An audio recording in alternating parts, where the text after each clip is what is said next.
I know it ain't nobody on this motherfucker yet, but that's okay.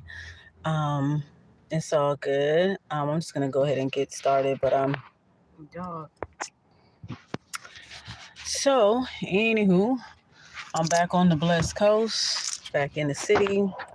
I'm just sitting here waiting for some orders to come in. Back on the grind and whatnot. So I just flew in last night. Like me and my daughter, we got home at like 10 o'clock, and it was a cool trip.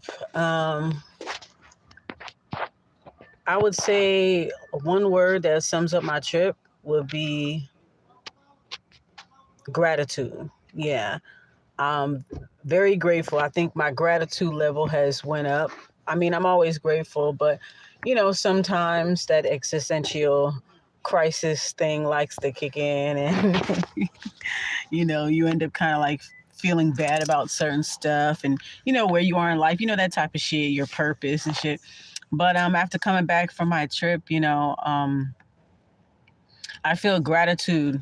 I feel gratitude for everything. Um, I also feel like throughout this trip too, the trip that I just had, I feel like the energy has changed for the good. For the good, in a way. I feel like I think as time went by, because it had been like 11 years since I had seen, my pappy and my aunties and all of them, and my uncle. I've haven't seen him in such a long time, so it was just a totally different vibe, and it was a good vibe. And you know, I'm just grateful for everything. You know, the fact that I get up in the morning, my daughter wakes up in the morning, that we're in good health. I'm grateful for the amenities that I have. I may not live in the best neighborhood, but I'm thankful for the roof that I have over my head. You know, running water, electricity, all the things you know that we all take for granted. I appreciate it now because of I don't want to give away too much, but just because of my experiences and stuff like that, seeing other people in my family. Um, I came from Indianapolis, and there's a lot of like fixer upper houses, and I have family that stay in fixer upper houses. It's pretty easy to be a homeowner there because like everything is under. You can get a house for like under $10,000, but of course you have to take your time to fix it up and stuff like that. And so just to see that how my family members uh, are just so cheerful, like my tia, they're so cheerful, they're so happy, just grateful for anything and everything. So that put a lot of things in perspective for me. So anyways, I am going to talk about my experience there until I get some kind of ping or whatever. So when I get the ping, I'm gonna have to get off this video. So anyway, um, I went out there because I had my pops. He was in the hospital. It was starting to look bad. I thought I was going out there honestly to say goodbye, but now he's good. He did a complete 360. I did a lot of healing work. I knew that I had to go out there.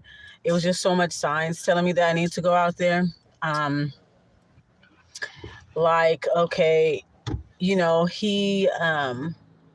was going through some little like health issues and stuff like that because diabetes, high blood pressure, running the family, amongst other things and stuff like that, and him not really trusting the doctors. Like y'all know how black folks are when it comes to stuff like that.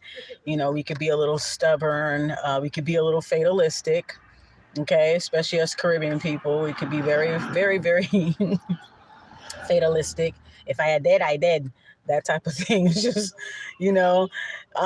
So what made me want to go out there is I went out there like March 27th.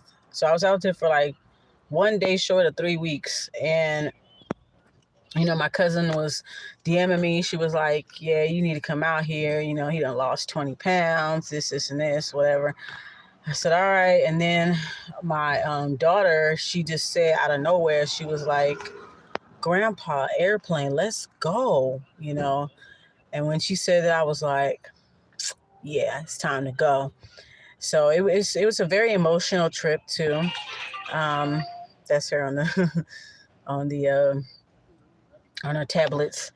But yeah, so I was like, well, I guess we going in shit. So we left. I left right after my cousin was telling me my father's condition. I left.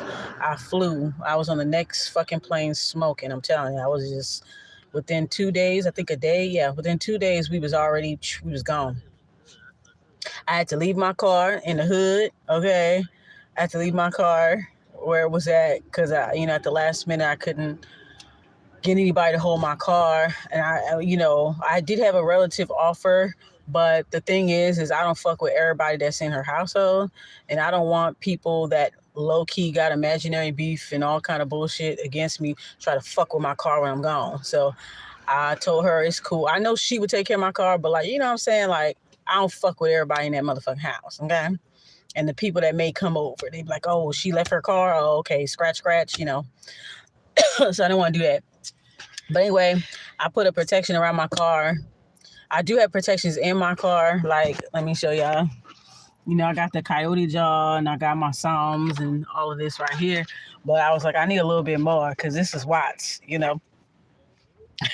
So I put some rosemary oil and I went around it like counterclockwise. I did call my auntie to check on my car, and I even saw a couple of hood videos on YouTube where they was driving through the hood and stuff, and I was just looking like, okay. But yeah, so my car is cool. Little bird shit on there. But that's good luck. So that's cool. So anyway, so I went on the trip, right? So when I went to go see my dad, I haven't seen him in 11 years because when they all moved to Indianapolis, after my granny, his mom passed, I was pregnant. I was 2 weeks away from having a baby, and I wanted my dad to stay at the time. So it had been 11 years. So when I saw my daddy at the hospital and I saw how small he got, and I was just like, low key, I was, a little emotional and shit. But I said, Daddy, by the time I leave, you're going to be up and running. And that's exactly what happened. Before I left, I did some healing work for him. I did this little this meditation where you it's only a 10-minute video. I'm not sure if I posted up in my community post, but it's like a 10-minute video where you basically you pull your energy from your heart chakra. You pull it and then you imagine the energy going through your arms and then into your hands, and then you make it into a little ball, and then you move your hands and make the ball bigger, bigger, bigger, and then you send that ball of energy to whoever needs healing. So I did that for him, and that was even though it was like 10 minutes, it was like a deep ass fucking 10 minutes. So what's interesting is that when I spoke with my auntie, maybe like an hour later, she was like, "Oh, he's calm now," and stuff like that. Like he at first he was reeling up and everything, but he's just calm and he's smiling right now. He's laid up and he ready to talk to you on the phone. And I was just like, wow. I guess they were saying that he felt like a sense of like peace and shit like that. And when I was closing my eyes, I was imagining all of his organs restoring itself, like all the light, like all this light going through all his organs, scanning throughout his whole body, and just getting everything together. So I was happy that worked because I was wondering, did it work? So I wanted to make it a surprise that I was going to go see my dad. But, of course, my auntie's a Gemini, my TT. She a Gemini. They can't hold no water, child. But I think that was good that she did tell him because that gave him some encouragement. So let me tell y'all something what happened. So, okay, overall my trip was positive. That's because I had did certain things and I moved a certain way, and I'm proud of myself because, okay, so I came out there, right? I only let my cousin know at first that I was coming out there, and even my dad was like, you know what? When you let people know what you're about to do, everybody comes together like one hive mind. We was just talking about this earlier today, and they be trying to like negatively meditate on whatever you're doing and da da da. You know what I'm saying? So anyway, I only let my cousin know I was coming, and I had to let her mom know because I was asking her to watch my car. So I think she might have told because she the only person that would like talk to my siblings. I ain't seen my siblings in like 6, 7 years, y'all, almost 10 years. Okay, like I said, I don't really, fuck with everybody like that. Okay. So no beef or nothing, but you just respectfully like keep your distance. You're not gonna go through these cycles with people over and over. So I was just like, I just kept my distance for some years. So as far as I know, it wasn't no fucking problem. But anyway, um, so I guess, word got around I was in town with my father. And so, you know what? When the black sheep is the first person on the scene, it makes everybody else look bad, because you have to understand the black sheep gets salted up so bad, and we have like layers and layers and layers of smear campaigns to the point where everybody think we fuck up. We fucked up. I got to a point where I was like, I don't care. I don't give a fuck what you think. Like, everybody's gonna have a different impression of me, so I don't care what you think. But this trip, I said I'm gonna show people how great how great my granny raised me. I'm gonna show motherfuckers that I was raised better, and I'm gonna represent the person that raised me. You feel me? So when I came out there, my tia, she was like, "Oh yeah, your sisters and so and so, yeah, they coming, girl, they coming." I said, "Oh, okay, good. Make they come, because my father raised them, and you know how bad it would make them look, because everything is all about image in my family. Everything's about fucking image. Everybody want to be a fucked up person, but they don't want to look like that to the Belizean collective. Okay, they don't want to look like that. So it looked bad on them that me being the black sheep, and everybody done heard so much bad things about me and blah blah blah, that I'm the first person on the scene." Okay.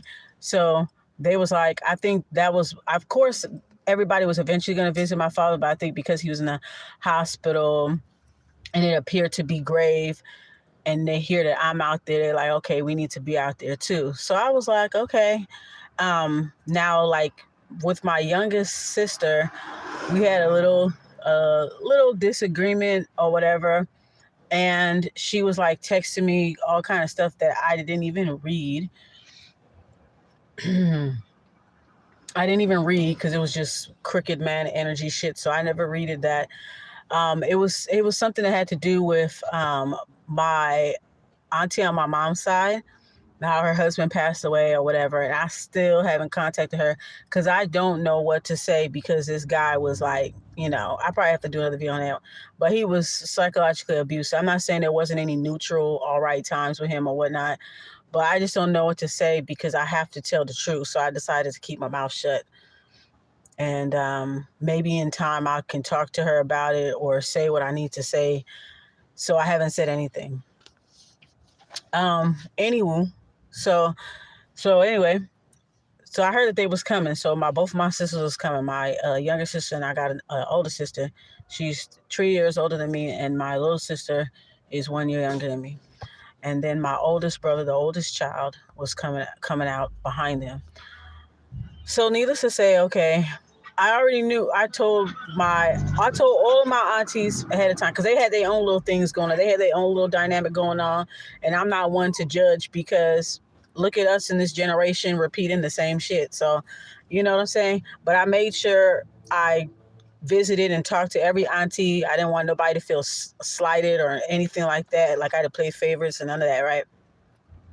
I told all of my aunties straight up, I don't really deal with everybody in my family. I don't really fuck with everybody like that. It's been some years and stuff like that. So my aunt, where I was staying at, she told me that they was coming, and I was like, oh, okay, cool. I guess that's fine or whatever. And but I told my auntie, I said, I already know how it is with them. Like I said, it's gonna be some type of like competition. I feel like the only reason, at the time I told her, I said, I feel like the only reason they came here is because they came out here was because they heard that I was out here. And I know how the collective, and I'm just going to call them the collective, My mom, my siblings. I know how that's the collective for me. I know how the collective is, and it's very driven. I gotta keep it real. Like, it's very driven, and I know that my mom was like, "Oh, Cassie's out there. Oh, you guys need to be out there too, because y'all need to be out there too." That's what it was. And they have these little. I was talking to my dad about it this morning. They have these little like insiders and stuff like that, where I was always on the outside, where they kind of, how like, for example, I'm gonna give you an example of the dynamic with the mom and the sisters and all that, right? The dynamic is like, like the Braxtons. Yeah, I would be Tracy. I would be Tracy. She's like Evelyn Braxton, okay? And then, the rest is like the Braxtons. I'm definitely Tracy. Rest in motherfucking peace to Tracy. And I got a little theory about that. I think they definitely attacked her throat chakra. That was the very first thing. Because people could attack your throat chakra, and you get a sore throat, you start to cough and all this stuff. But she had got esophageal cancer, I believe, esophageal cancer, right in the throat, because she spoke the truth. 16 on the clock. She spoke the truth, and they attacked her throat chakra in the worst way, and ultimately ended up taking her out. But yeah, and you saw how, I gotta do a video on that. But anyway, so I told my auntie straight up, I just let them know the dynamic, so that people don't, because sometimes people don't know no better, and they like to try to bring people together knowing that people got issues. I don't want to give anybody any room, or to be unintentionally or intentionally or indirectly messy. So I just let them know the dynamic and the social climate that was going on between me and my siblings. And I told my aunt, I said, I'm gonna be cool. Like, I'm here for my father. That's it. You know what I'm saying? I'm here to do what I do. Make sure, excuse me, make sure that he's good before I leave. Okay. So, excuse me. I think I'm coming down a little something, only because I've been in absolute cold weather, and the air vents from the plane, and just being cold, hot, cold, hot. I knew it was going to catch me. I didn't get sick the whole time I was in Indiana, but of course, something's trying to catch up with me. But I've been taking ACV. I took like 4 tablespoons earlier today. I took 2 ginger shots, and I just drank some tea.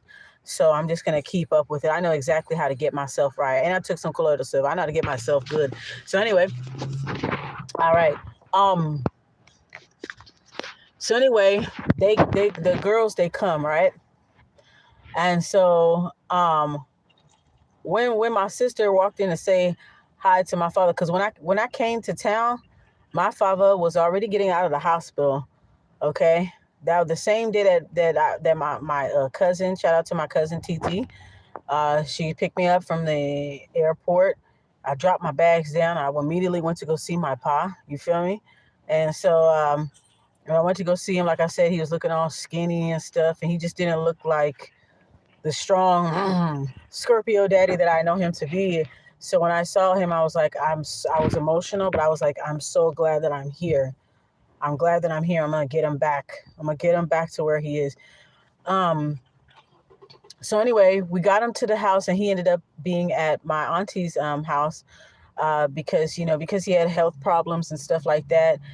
He didn't get a chance to really take care of his house, and there was a lot of stuff everywhere. Lower it down, baby. There's a lot of stuff everywhere, and you know, how it is, okay? And so, anyways, when the girls walked in or whatever to say hi to him, because I was there for 2 days, and then they came, right? So when the first one that came was my sister, the older one, okay? So we gonna call her Apple. All right. So Apple come, right? And last time I checked, I don't have no beef with Apple. I don't do nothing to Apple. Okay. Now I know she might have excuse me. Okay, I know she might have heard some shit because they all, like I said, that they like the Braxtons. I'm telling you, they like they have this little like toxic codependency amongst each other, where everybody got to be up underneath other people's thumb. And what they didn't like about me is I don't get down like that. I don't let everybody know my moves, because when I was younger, when I came out to California 15 years ago, and I was keeping everybody in the loop and all this stuff, I didn't realize that the women in my family is some interesting set of bitches. Okay. I didn't know that. And I was wondering why certain things never work out for me and all this shit. Because, you know, you have family that you think that you could trust them and tell them what you want to do in life, and you're getting to certain places, and they only want to know so that they can, like me and my father talked about earlier, so that they can get together like a hive mind, and they all have this like negative telepathy and shit, and they all be like, yeah, this ain't gonna work out for her, da da da. So I learned how to march to the beat of my own drum and kind of just don't keep nobody in the loop and keep my distance. And for that, they are threatened, because they used to doing that with my younger sister. You know, so it's kind of like the inner circle, the collective, and then there's me on the outside. So when they walked in, when now they, when Apple walked in or whatever, well, actually, she was at the house, and me and my father was just coming back. He was using a walker when he came out the hospital. He was using a walker. He could hardly move. I felt so bad for him. He could hardly move, you know, and he was trying to get himself back. He was using a walker and everything, and that was something I wasn't used to seeing. So anywho, we came. I was taking him on his runs. He was letting me drive his car, a nice little Ford Edge truck, okay, and I was driving it and taking him on all his runs. And we came, and she was at the house waiting, right? So she was at the house waiting. So then, okay, I'm on some cool shit. Like, I don't know what you heard about me, but the last time I talked to Apple, I was trying to sell her one of my old cars, like a 97 Camry, because she was having some car issues with the current car that she had at that time. And I was trying to pitch my car to her for her to sell, but she, of course, didn't want to buy it. Why would she want to help me out by giving me some money for a car? Why? You know what I'm saying? Like, why would I want to help you, bitch? But anyways, needless to say, I'm glad that I sold my car to who I sold my car to. I feel like I've been a complete blessing for that lady. You know, she came all the way from the train from Slauson Station all the way to where I was at, and she was telling me how she had to get up early in the morning and all this shit, you know. And she was cool peoples, very, very cool. And I could see the look of relief on her and her daughter's face. I said, this is the person that I was meant to sell this car to. You feel me? Anyway, so when new text message plus. No, you ain't gonna get that no. Anyways, so anywho, yeah. So then when we walked in, I noticed that she was avoiding eye contact with me. By the way, you know, bitch, I stayed equipped. When I knew that they was coming into town, just the day before I went to Botanica Ana, that's why I posted that video of me going to Botanica Ana. Yes, honey, I had to get some things, okay? I had to get some things, because I don't know what kind of shit they going to be on, you know? When it comes to bitches, girl, you just don't know. You don't know what type of shit bitch is going to be on. And it's crazy how bitches really be acting like we up on the street. I could probably trust any bitch walking down the street before I could trust some of the bitches in my family. And that's just facts. It's sad facts, but it's facts. So anyway, when I walk in, she avoiding eye contact with me, and I'm smiling at her just to let her know it's all good. I'm like, you know, whatever. I'm smiling to let her know it's all good, but she not really saying nothing. And so I felt the energy. I was like, oh, okay, well, ain't nothing I could do about that. Like I said, the last time I talked to Apple, I was trying to sell Apple my car. That was the last time. So we really didn't have no beef. But in between that time, obviously with my other sister, we gonna call her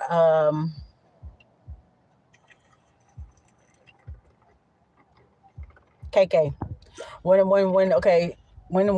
me and KK had gotten to a physical altercation, maybe obviously, because you know they the Braxtons, so obviously in very Braxton fashion. I'm pretty sure KK went and told the collective, yeah, she did this. She went off on me for no reason. And just like all the bitches do. All the bitches do that, okay? All the narc bitches in the family do that. I'm not going to lie. They all try to provoke me, all try to do some kind of little weird shit. And when I try to hold them accountable, they want to be disrespectful. And then when I up the ante and get right there with them, they go and tell everybody, I ain't do nothing. She went like this, she did that. So I know that she probably went to the collective and said something. Now, after I had gotten into a physical altercation with my sister, I thought everybody was gonna come all the way to South Central to come get me, and I had to prepare myself. But I did my little protection work and stuff like that, and banishing work, so nobody never called me. Because I was expecting all kinds of calls and, yeah, bitch, I'm coming over, and yeah, da da da da da. Ain't nobody said shit. Okay, so I'm pretty sure she must have said something to my sister. And then, of course, the last little disagreement that we had and shit like that. Here's the thing, just like the last video that I had where I was talking about how I talked about the last bit of the video of part 2 of how you could tell if somebody talking shit about you. I was talking about how, covert narcs will come to you acting like they're the black sheep too, but they're not. And I was telling you what a real black sheep is, okay? And what I was saying is that a real black sheep, we're not allowed to cut up. We get held accountable 24/7. We're under a microscope 24/7. We can't cut up like the covert narcs and the malignant narcs and all the other B cluster gang members. We can't cut up like them. They can cut up like them and have people make excuses for them and all kind of shit. But when the black sheep cuts up, we can't cut up. And when we do it, we have to just do it unapologetically and just be like this to the whole family or the whole whatever that we the whole neighborhood, whatever. We're not allowed to cut up. We get held accountable 24/7, even if we weren't wrong. If you are able to manipulate the energy that other people have for a specific person, for your target, if you're able to turn everybody against someone, you're not a fucking black sheep. You may have some black sheep moments where you may feel like it, but it's really your fucking karma for how you have alienated and isolated and disregarded others, and you faced your own black sheep-esque moments because of that. So those moments are karmic, you know what I'm saying? You may have that experience, but you're not a black sheep, because a black sheep, we can't turn everybody against one person. We don't even fucking have the desire to do that. We don't even have the desire to, if I fall out with somebody, you're not going to see me going around trash talking them to anybody that will listen. But the women in my family, they have done that. They talked about me to the other women in the family, then their energy shifted. They talked about me to their family friends, to whoever would listen, even if it was a crackhead on the street, like whoever gonna fucking listen, they gonna be like, girl, I don't like this bitch, right? So anyway, when I peeped my sister energy, and then once she saw that I wasn't gonna kiss her ass, because that's what she used to, you know what I'm saying? She used to cutting up. That's what she was used to. So then she tried to say, oh, hey, Cass. I was like, hey. And I just kept it pushing. Like, okay, you want to be on some funny shit, bitch? I'm not going to kiss your ass. You already know I'm not going to kiss your ass, bitch. I'm a motherfucking Virgo. I'm not going to kiss your ass. I don't even kiss up to other Virgo bitches. They already know what the fuck is up with me. I don't even barely fuck with them. Okay? So let's not even do that. So anyways, so what she was the night, let me tell you about the dream, right? I had what dream? Check it out. So the night before she got here, Spirit sent me a dream to warn me about some shit, to warn me about what, her, right? So I had this dream, right? And let me know if you guys have had this dream before. So I had this dream that there were hidden cameras everywhere. Okay, if you guys have ever had dreams about hidden cameras, let me know. This was my first time ever dreaming about it. So I had a dream about, excuse me.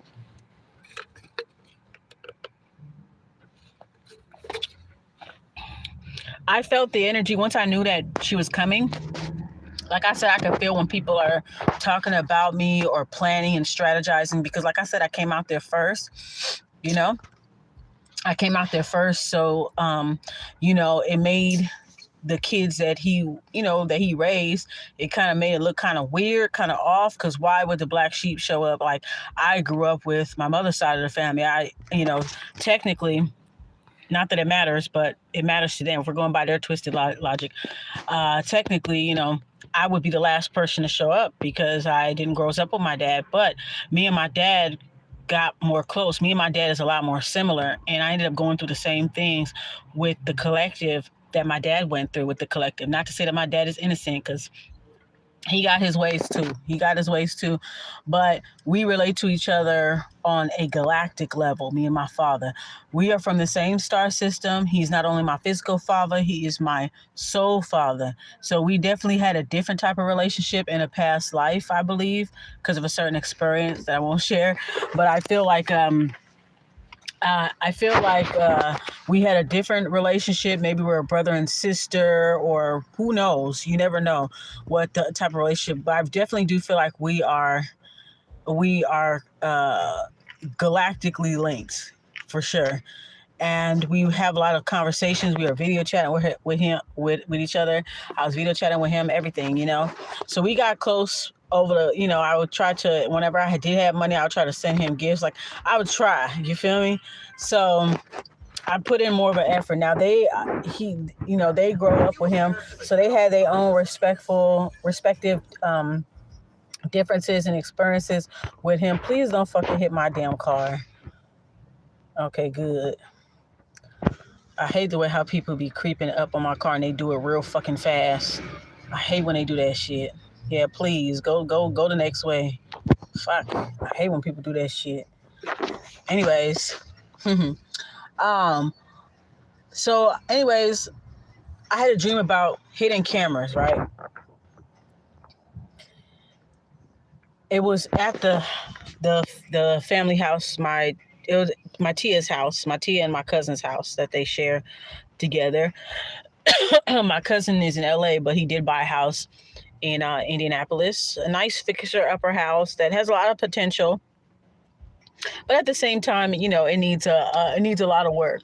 But my auntie, she's just so cheerful, and she grew up in Belize, so she's used to certain things, certain conditions and stuff like that. And I had my taste of it when I was out there with my granny and stuff like that. And I was a kid, I thought everything was just adventures, but she's used to that life. You know what I'm saying? So, and she was so cheerful and so grateful, and that just inspired me so much. But anyway. Love you, TT. So anyway, I got a lot of TTs, a lot of them. Anyway, so it was weird. At the exact same house I was staying at, Spirit gave me this dream, and everywhere I looked, there were these hidden cameras. And when I found out it was a hidden camera, it would like refocus and get even closer to me. So I was like, and in my dream, I was like, fuck. I said, all these fucking hidden cameras in this damn house. What the fuck? And I'm looking at dressers. I'm looking at little compartments in the TV, little stuff. And it was all little cameras. And they were all focusing and looking at me like, yep, you see us. We're here. That's what the cameras was doing. Like, it would refocus and zoom in on me as soon as I knew what it was. And I was thinking to myself, this is some weird Truman Show shit. I literally felt like I was on a Truman Show. I was like, these fucking cameras in this motherfucker. Hidden cameras. It was like cameras that I was not supposed to find, but I found it because I was looking really carefully around the house. Then I dreamt I saw my sister's back, not her face, but I saw her shape and I heard her voice, so I knew it was her. And I don't remember everything she said, but it was kind of like, it was kind of like a thing where she was trying to do this like competition thing, like, I'm gonna take care of dad, or better than you, or something. It was some kind of weird indirect comment, as if I'm not doing something or some shit like that in the dream. But I only saw her from her back. She had braids, she had a ponytail, and that's exactly how it was when I saw her too. She had braids, ponytail, and I just saw her body from the back, whatever, right? Okay, I know that ass from anywhere. Anyway, and that was pretty much the end of my dreams. Very, very short dream. So then when I ended up Googling what does it mean to dream about hidden cameras, it said that, okay, first it said like an invasion of privacy, somebody trying to expose you, somebody trying to watch you. So basically it was saying like hidden cameras, like uh, people are going to be watching and overly observing and having you under a microscope. Basically, when you dream about hidden cameras, that's what it is. Like people are going to be using their eyes like hidden cameras, trying to clock shit, basically. So in other words, motherfuckers trying to clock you. And when you dream about hidden cameras, somebody's attempting to try, because when somebody's placing hidden cameras, they're trying to find some shit out. They're trying to clock you. They're trying to find some shit out about you, um, by invading your privacy. And of course, I was comfortable, and once I knew that my sisters was coming or whatever, of course I was just like, I wasn't tripping, but I was just wondering what type of shit they was gonna be on, so I had to make sure I was prepared. So when I went to Adam Botanica, I got a few things. I got my dad some camphor oil, and there's a cute little story I want to tell you about the camphor oil. But I got some camphor oil for him, to cleanse his mind, body, and spirit, and also for him to use because it's a good analgesic for pain and things like that. And that's what worked. I'm gonna let you know how great he's doing when I let him. So anyway, what's wrong with my eye? Where's my eye drops? I know I got some Visine. Hold on a second, y'all. I didn't take my glasses with me, so I had to wear contacts the whole entire time I was there. I developed pink eye and all kind of shit. Anyways, so yeah. All right, my eye feels better. My eyes get so dry. So anyway, yeah, when I woke up from the dream, I Googled it, and it was, basically saying, hidden cameras, meaning that somebody, it's like an invasion of privacy, and somebody's watching. There's a lot of eyes on you. People trying to find stuff out, which makes total sense because, like I said, that the collective has this hive mind type of thing where they relay information to each other back and forth, and it's not based off of like genuinity. It's just based off of being messy. Okay. So let me tell you what she did. So then, okay, so after that, okay, my cousin who stays at the house, okay, the one that got me from the airport, TT, okay, so she tells me to come into the room. So I'm like, oh shit, because I was noticing, oh, excuse me, I was noticing some little funny movements because I knew her ass started shit.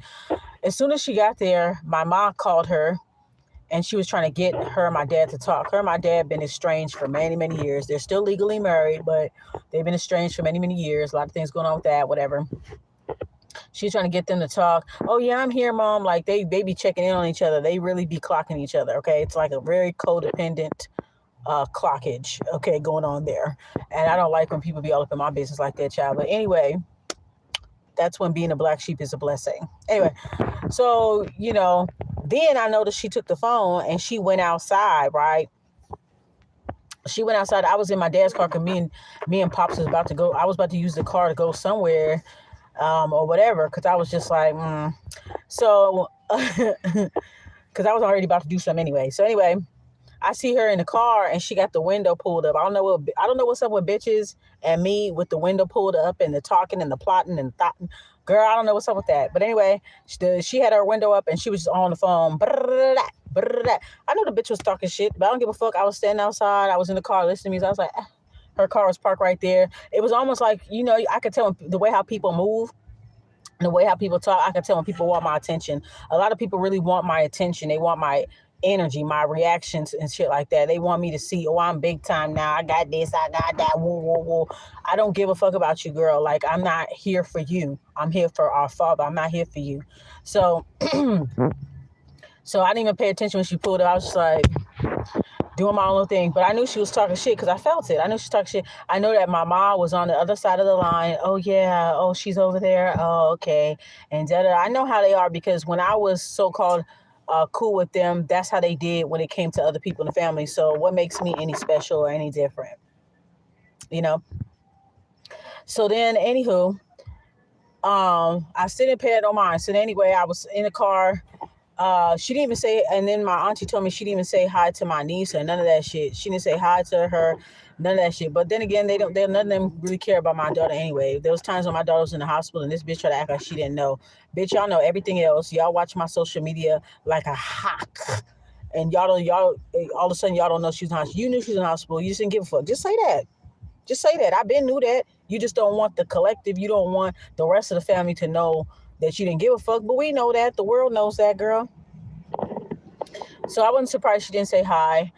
Besides, my daughter probably wouldn't say hi back to her any fucking way because my daughter pick up on vibes real good, and she don't fuck with anybody that don't fuck with me, like any child would. How would you feel? Would you be cool with somebody that don't like your mother? No. Even if they was nice to you, you would be polite. Like I, raised my daughter to be polite or whatever. But they're gonna be standoffish because they already know you ain't fucking with my mama. So I came out my mama's cooch. I came out my mama's caruche. I came out my mama's caruche, so I'm her spawn. So yeah, I'm gonna be polite, but I don't fucks with you like that. You know what I'm saying? So, um, it made sense when I told my cousin Titi. It made sense about the hidden G because I told her the night before. I was like, girl, I said, just be prepared. I said, listen, I said, I'm just letting y'all know. Cause I let all the aunties know, even the cousins know. Like I kind of hint without saying everything that happened, but I just let them know, like, I don't really deal with everybody like that. And it was like, oh, okay. And some of my aunties was telling me, yep, me too.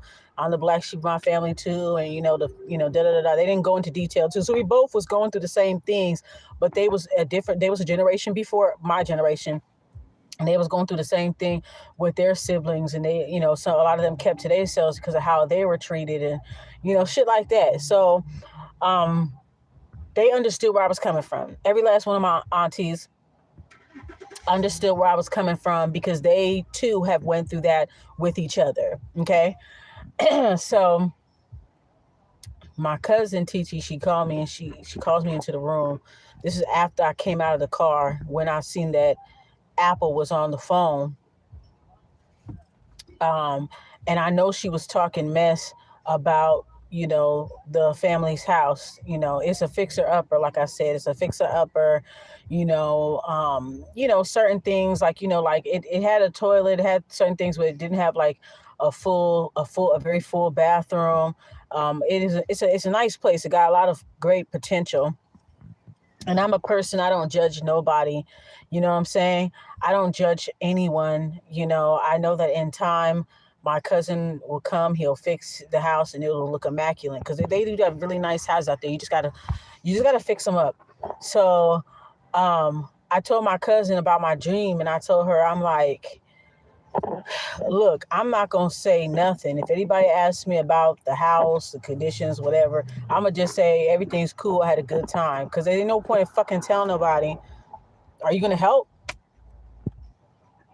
Nah. So what the fuck you need to know? I'm not gonna tell anybody nothing if you're not gonna help because people just want to be nosy, just want to know stuff so that they could secretly feel some kind of way about it, or so they could be judgmental and be disingenuous and nasty about like, yeah, I'm doing better than her and this and that.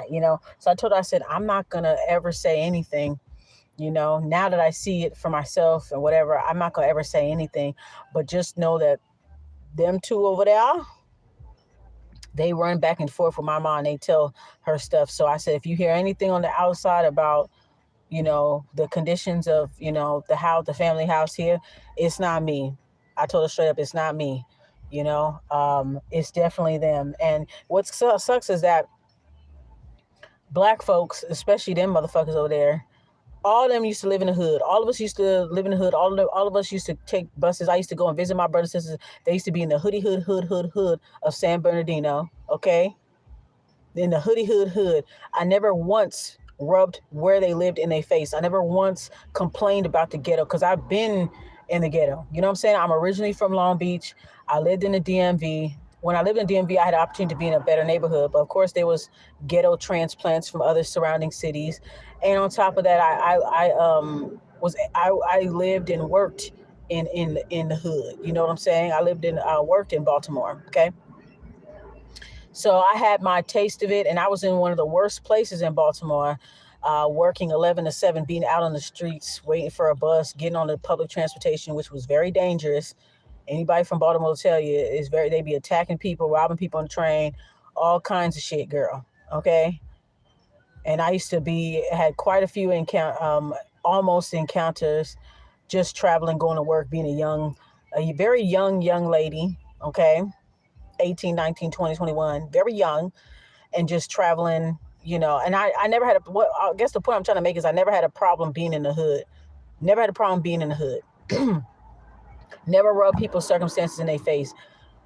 When I went to Belize as a kid, even though some of the places like my grandma's house and stuff, when I used to spend time out there, they didn't have a toilet, they didn't have certain stuff. I never complained. That's one thing that I am. That's how I know I'm an old soul. Like, I never complained like, dang, why y'all ain't got no toilet? Why y'all ain't got this? Why y'all ain't got that? Oh my God, shit. Wherever I am, I just fall in line. When in Rome, you live like the Romans. And especially, me being a kid at the time, it's adventurous to me. And even when I went back recently, I accepted things for that because that's how I grew up. I grew up that way. I'm humble that way. Okay. So I was not going to be that person that was going to be talking and explaining everything. I'm not doing that. So I just warned my cousin, like, I know that she was on the phone. So then not too long after that, that was the night before. I'm sorry. So then, okay. Then my cousin called me to the room. And, I see her big, beautiful brown eyes getting real glossy and shit.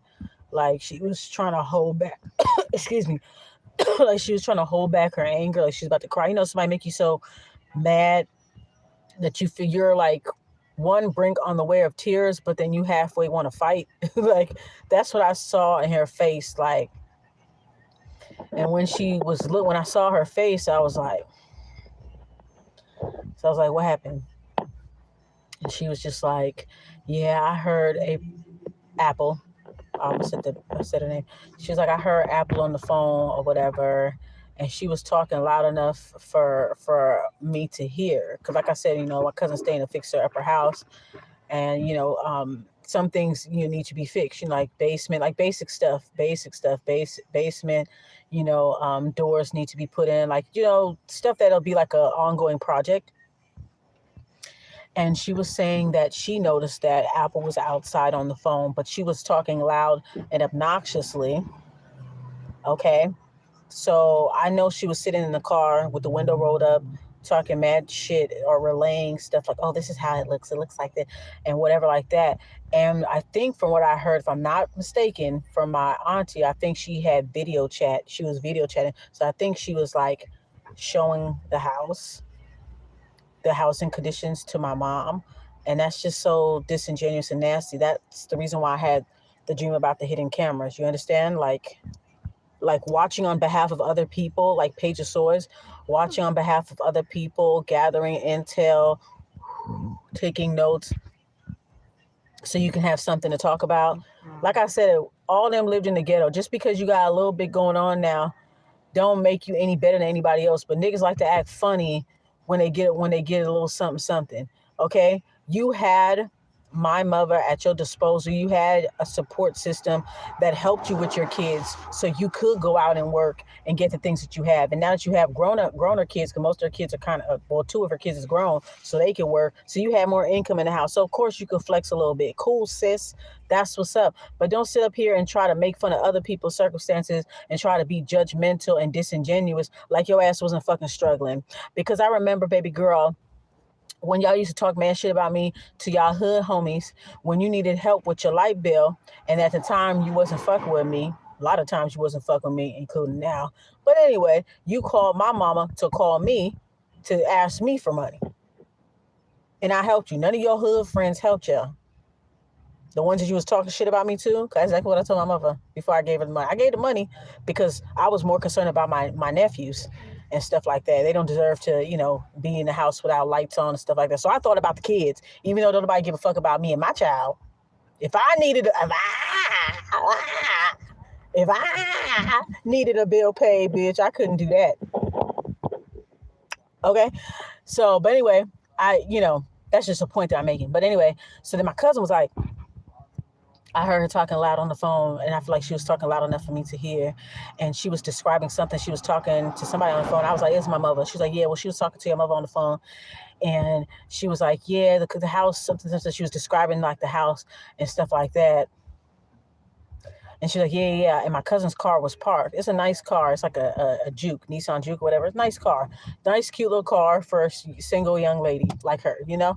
And she was like something. She said that Apple was on the phone with my mother, and she was like, "Yeah, something parked. And there's this ugly ass car parked right here, and da da da da like that." And she said it loud enough for TT to hear. So when she told me that, I was like, "Yo," I said, I'm sorry." I said, I warned you last night about how ignorant she is, and it's a shame, bitch. You fucking 40. All of us is pushing 40. You just turned 40, bitch. You right at 40, and you acting like you never grow past fucking 14. What the fuck is wrong with you? Like, so I told my they always go down the street. I told my cousin, I said, "Don't mind her." I said, "That's how they are." I said, "They like to do little shit to try to get under your skin, and when you react, they act like they don't know why you reacting. Like they silly." And I said, "There's nothing wrong with your car. Your car is cool." I said, "She just want to be cocky because she got her a rental car when she flew in from Indiana. She want to show off like she big time. But bitch, you was struggling right along with us too." See, I'm humble about my fucking past. I never judged any of my brothers and sisters for living in the hood. I know that they wanted me, they was expecting me to be that way, but I wasn't. I always got in where the fuck I fit in. You know, when in Rome, I lived like the fucking Romans. I never acted like I was above anybody. So when blessings come into my life, I always give back. I always remember when I had it hard. I never try to act like I'm a big shot. But other people, narcissistic people, they money makes them. You know what I'm saying? Like money makes them. And money's great, but like money makes them. You feel me? And so, you know, when they get a little something good in their life, because of all of the support, all the people that they're using, they got a lot of narcissistic supply that they could use at their disposal. Of course, they're going to be doing good in life versus the black sheep versus the empath. Motherfuckers like me that got to tough everything out alone. We got to tough everything out alone because they don't want us to be successful. Okay. She had everybody had at her disposal. I did not have my mother. I didn't have people willing to babysit my child so that I can go to work. I had to give up jobs because people ran out on me because they didn't want to help me. And when they did help me, they half-ass helped me. My daughter, when my daughter was younger, you know, our daughter was still being dirty clothes, still being dirty Pampers, you know, shit like that. Anything to make me look bad. Anything that's half-assed. You feel me? So anyway, you know, I told my cousin, I was like, she's like, "I don't even feel comfortable." I said, "You know what? She ain't had no right to do that." And I said, "See, if she trying you, I already know she gonna try to try me. I already know." And she was like, "Yeah, I heard her saying something about because I'm half asleep and there's no walls in the room that I was in, so I was half asleep and but I didn't hear everything. You know what I'm saying?" Um, she was saying like how she was saying, "Oh yeah, me and Cassie, we don't talk like that," and da da da. And when my cousin told me, I was like, "Yeah, of course, yeah, we don't talk like that, but you know why? You know why? The collective knows why I keep my distance. Y'all could play dumb for everybody else, but you guys know why I keep my distance. Okay? You know why? Because I'm smart and I let my wounds be my wisdom. I don't hate you guys, but you guys don't show me y'all never show me no love. So I'm going to go where I'm embraced. Okay? Wherever that may be. Um, so so I said, I'm already feeling the tension. I felt bad for my cousin because my cousin is not a confrontational person. Me and her have never gotten into an argument. Me and her had gotten close. I was giving her readings. I was the one that convinced her to move because of how she was being treated by Fraudulene and company and things like that. And she's an empath. We both went through similar things. Okay, we both grew up away from our siblings. Our siblings we were reared differently. We have a different energy and, you know, that kind of thing. Being an empath, born in a neurotypical or B cluster family, you know, and we went back to our immediate families and got dragged some more. You know, we was dragged where we was living at, and we went back to our families and got dragged some more. And you know, we've been through a lot of shit together. So I didn't like seeing her upset because, like I said, she ain't never disrespect me. Now, her sister Fraudulene and my sisters, they all like the same. They from a different star system than me, TT, and my father. They a totally different star system. I think that galactically we from two different little galaxies, and maybe my alien race from way back didn't get along with their alien race, child. I really think that's what it is. Anyways, honey, so I felt the tension. I'm just like, yo, she's not even like my cousin's not like that. We never got in one argument. She never hopped in my face and was like da da da. So for that, I never took advantage of that. See, Fraudulene and other bitches would take advantage of that and would jump up in her face. And she told me, honey, jumped up in her face and be all wooty wooty woo woo woo woo woo woo woo woo woo woo because they knew she wasn't like that. Now my cousin TT ain't no punk. She'll fight when it get down to, because she from Detroit, honey. So she'll fight when it get down to it, but she's not an ignorant ass bitch. She's an Aquarius. I'm an Aquarius moon, so that's probably how we vibe and shit. But she'll fight you, but she's not like a confrontational person. You would have to put hands on her first, and then she'll get you. You know what I'm saying? She's not that she's not the rah rah type. She's never disrespected me, so I never exploited that. If I know somebody's not like that, I'm not going to exploit them and be like, yeah, because you're not confrontational, I'm gonna be super confrontational with you. But then when it comes to other people who is just as saucy as you are, now all of a sudden you want to cower and play a fucking victim because you can't handle you can't handle the energies you be dishing out, right? So then, okay, I told her, I'm like, you know what? I'm just, because I guess Apple and then my other sister KK, she came in. Apple didn't even give KK a ride. She didn't even give her a ride from the airport. KK had to catch the bus, but I'm not even sure. I'm not even surprised about that. So then after that, when she came, she didn't really say nothing to me either. So I'm like, yeah, this is typical, bitches, whatever. I'm here for my pa. That's it. So then anyway, I told her, I said, we just gonna. I said, you know what? I'm feeling to get to a hotel. My spirit was telling me based off of that dream, and then fast forward to when when she talked about my cousin's vehicle like that, I was like, you know what? She is just an ignorant ass little bitch. And she, if she's trying my cousin by talking all out on the phone, I know who the fuck she's talking to. I said the last thing I want is for a bitch to take my energy, for a bitch to make me stoop down to a level to the point where I'll have to cuss their ass out. And I'm not trying to have that out in front of everybody on my dad's side, because that would be the talk of the town, the talk of the family. Like everybody be talking about that for years.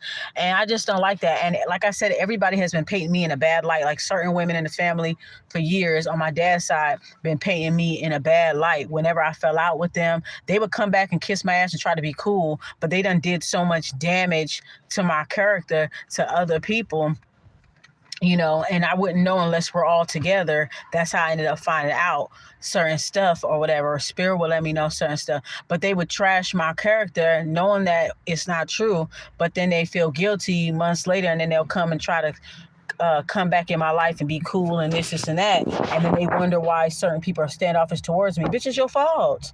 Okay, and it's their fault for believing, and it's your fault for pushing that campaign. So I told TT, I said, you know what? Let's get a room, because I heard she's only going to be out here for 2-3 days or whatever. So let's just get a room and shit like that. And she was like, cool, because we get to just, take our showers and wash up and things like that, So we ended up, I ended up getting a hotel, one of the same hotels she go to and stuff, so that she can have time to herself. Because, empaths, we need time to recharge. We don't mind being there for people, or we need our time where we could just recharge. That's why I don't ever take it offensive or whatever, because everybody has their own little things going on mentally and spiritually, and people have to recharge. It's just facts. Especially when you're an empath, you have to recharge, or else you're just not going to be yourself. So I ended up getting a hotel because she didn't feel comfortable, because like I said, she's not a confrontational person. She's not ignorant like this bitch. All right. She's not ignorant. So, and me and her never had an issue. So I said, okay, I said, this is wrong. I said, if she would have did it to anybody else, I wouldn't give a fuck. But I know that you're not like that, and she shouldn't come at you now. I ended up doing a reading when we got to the hotel room, and I found out the reason why she called herself having imaginary beef with TT Apple was because she felt like TT wasn't spilling her guts and telling her everything, all the information she want right there and then. First of all, Chi don't know you like that. Y'all don't talk like that. Yeah, we all cousins, we all related, but she don't know you like that. And maybe there might be certain information that the family in Indianapolis don't want her to divulge. So she was trying to be very careful by not saying too much. And she was smart in doing so, because look how disingenuous that she was. On the phone with my mother, probably talking crap about their house and talking crap about her car. So in the end, she was right. 59 by the clock. In the end, she was actually right. So in the end, she was actually right. So she felt like she wasn't divulging certain information. But the thing is, y'all don't know each other like that. Why do you expect for her to say something? You expect for people to kiss your ass. That's what it is. You feel entitled. You expect somebody to kiss your ass. So anywho, we get the hotel room. We end up staying for like 2-3 days. Some of the hotel people end up cutting me a really good deal, because they usually charge $100 a night. Yeah, they charge $100 a night, but they actually gave me a nice deal for $80 and stuff, whatever. And it was cool. We both got a chance to recharge. It was great. We was just smoking. We was chilling, having a good time. I had my first photo shoot, for those who had me on Instagram. My little weird butch queen ass was trying to have a photo shoot.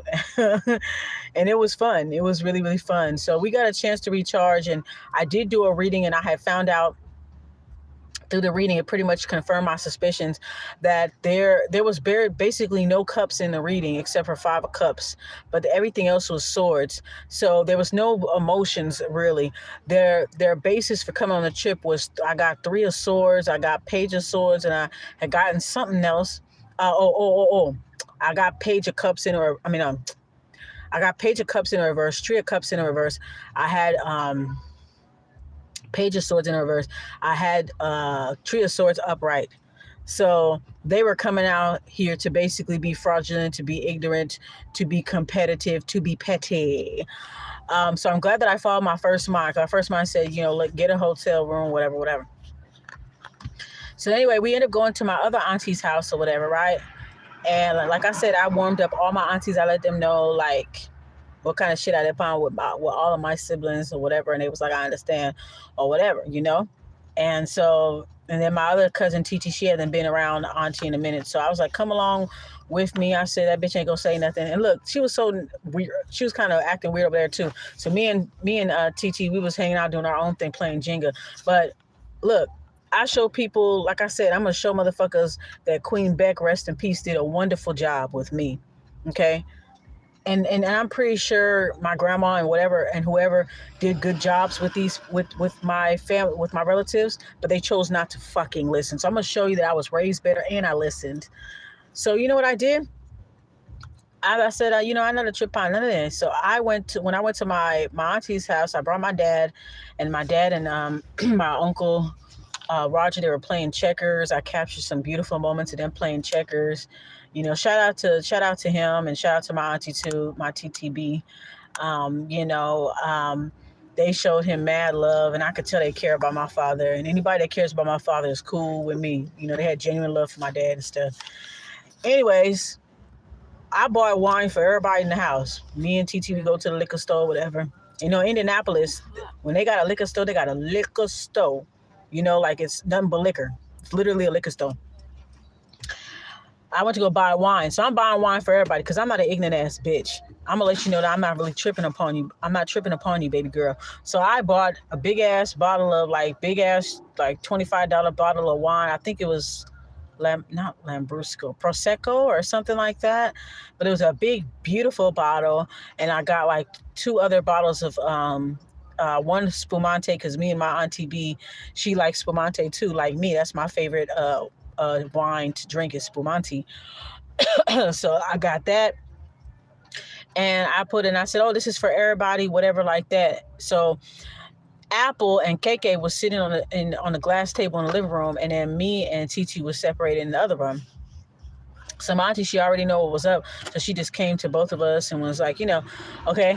So then it was time to open up the bottle, so we all went into the living room where KK and Apple was sitting, right?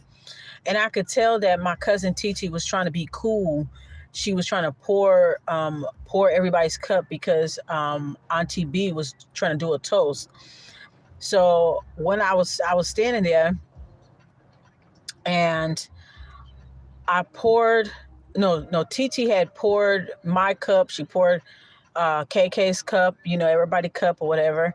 And when she poured into, she was trying to be nice to the bitch Apple. She tried to pour it, and when she poured it, let me tell you what she did. Look, so when TT was pouring her wine, she was like, "Yeah, that's enough," like that. She did it just like that. I swear to God, she did it just like that. She was like, here you go. She was pouring everybody a drink. So we letting people know letting these bitches know we ain't fucking tripping off of you, whore. We're not tripping off of y'all. So y'all could be nasty and disingenuous as you guys would like to be. But we're going to show you something different, honey. We're going to show you that we're better than y'all, okay? So she pours the drink, and I see her trying to be nice, trying to pour the drink into her cup. And instead of her saying thank you and just simply saying thank you, she was like, that's good, that's good, that's good. Like that. So when I caught that and I looked right at her, I was looking at her like this. I was like, and when my auntie was like, yeah, let's do our toast. I walked away. Because I'm not going to sit up here and be phony. I'm not an ignorant bitch like you, but I'm not going to sit up here and be phony and all this kind of stuff. It wasn't, my auntie, she was just doing that to be cool. I don't think she was being messy or anything like that. I don't think she's being messy or anything like that, but let me put this window up. I don't think she was being like messy or anything like that. So I think she just wanted to have a toast because life is short and this and that. But I just wasn't feeling it,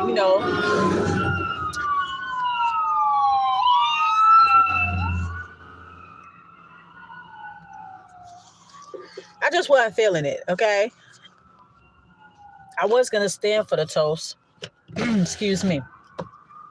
I was going to stand for the toast, but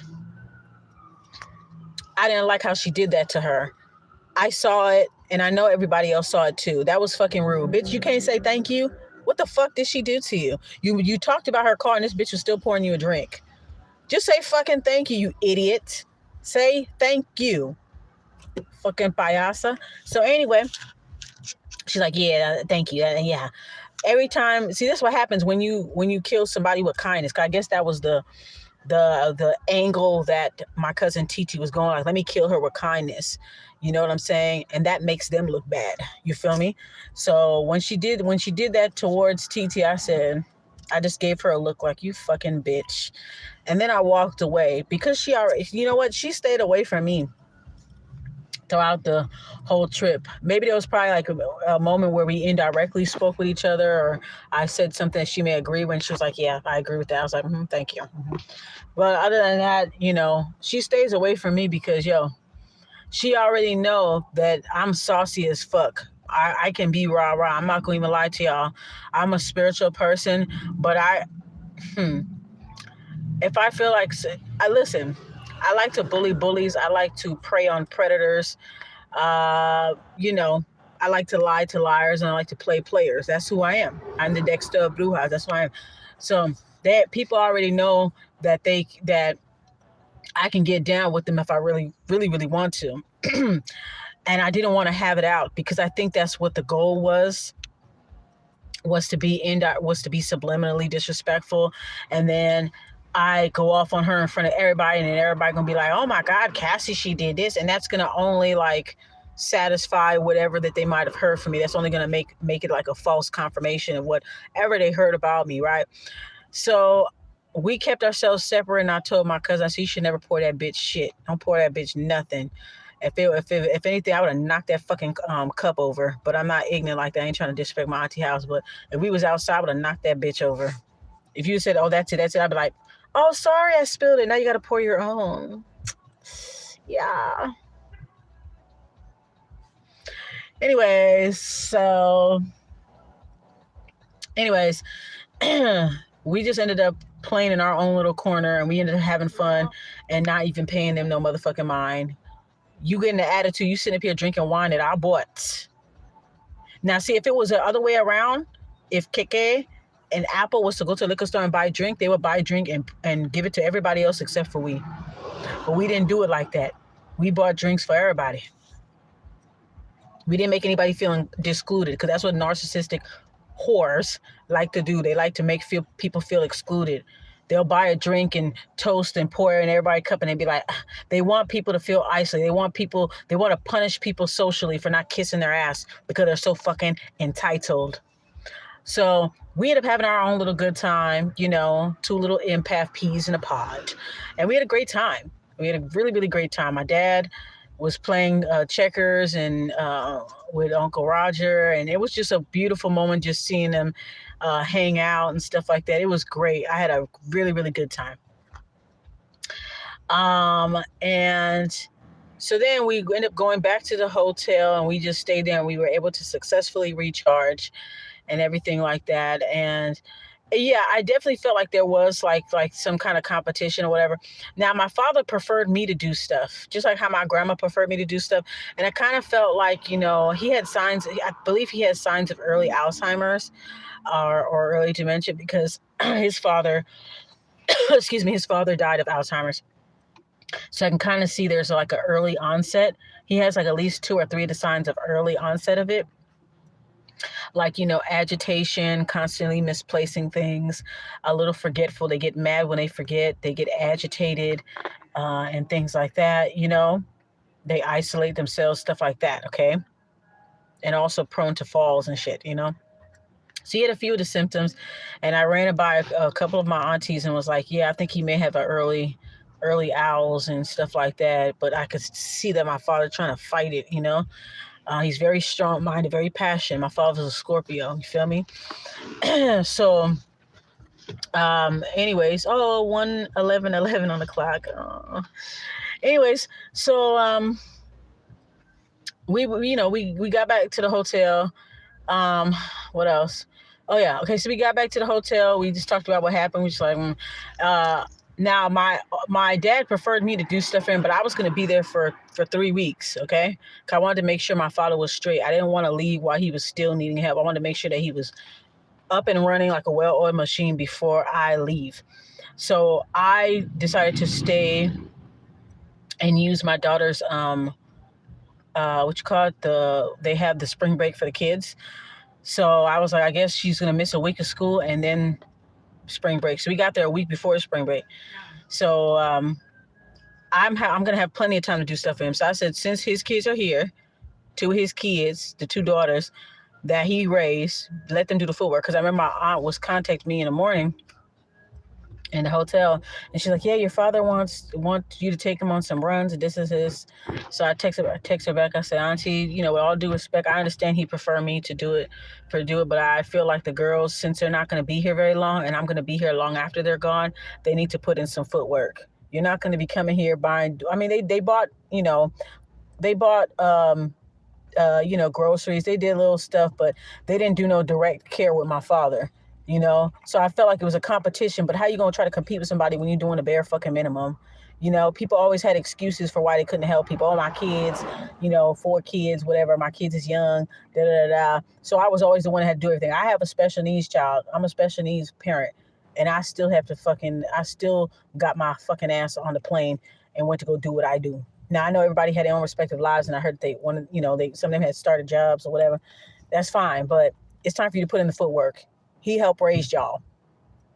He helped raise y'all. So for that, y'all owe him that. So when I text my auntie, I'm like, yeah, I feel like I want to give the chance for the girls to spend time with father. That's what I told her. I said, I want to give a chance for the girls to spend time with him. So they take him on his runs and help him out and do all that good stuff for him, because they raised him. I'm going to be here long after that they're gone, because they're only going to be here for like 3-4 days. I'm going to be here long after they're gone, and I'll resume back. And I did tell her that she, was being disrespectful towards TT, and TT didn't feel comfortable there. And that's where she lives at. So she didn't feel comfortable. I didn't feel comfortable because she wasn't comfortable. And I already knew that this bitch was on some stupid shit. I thought she was going to be better than this. Like, we're all getting older. You just turned 40. I'm pushing 40. Like, girl,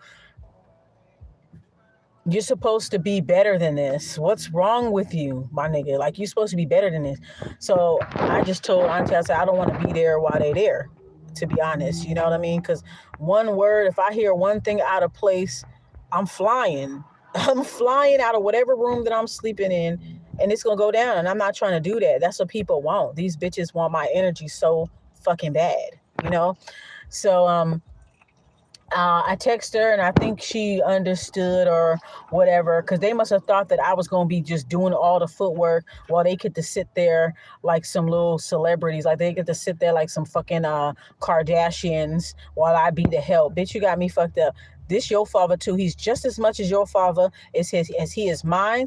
And on top of that, he raised y'all. Since you guys go by this logic of I'm gonna treat you like this and that because you wasn't raising me, since what who people are raised uh, around matters to you guys, since we're gonna go by that logic, shouldn't you be doing something, doing more than just groceries or whatever, which they did, which is nice, but they made like a little tub and things like that. That was cool. You know what I'm saying? I'll give credit where it's due. I always give credit where it's due, even if I don't fucking like your ass. So I just told my auntie, yeah, I'm gonna let the girls spend time with him, because ain't nobody gonna say, yeah, I came out there. Cassie was there. She was hugging her father. I didn't even get a chance to, even though they weren't going to do shit anyway.